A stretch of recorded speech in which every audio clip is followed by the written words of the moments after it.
Hierdie plek, die draadkare, hoe ons ry in die pad.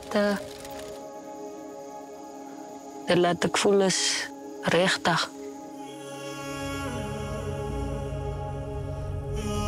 Ek stoot om, dat voel my ek is agter die bestuur, wil ek ry en om. En dit ry nogal lekker.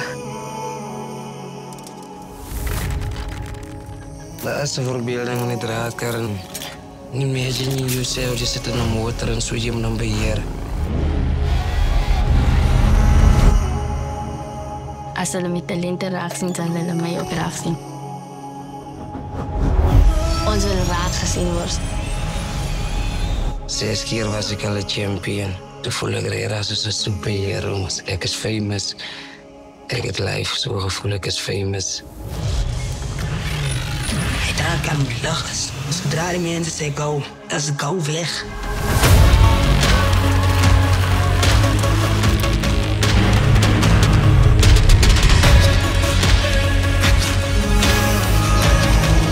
Mijn competitie denk ik is Ravano.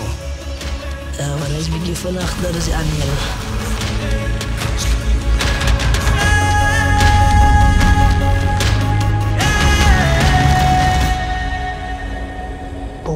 Pokels, hij is vandaag Pokels. Hij is zo vandaag.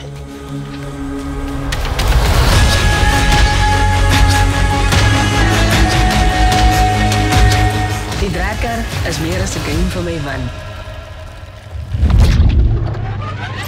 Ik wil één dag mee toekomst veranderen.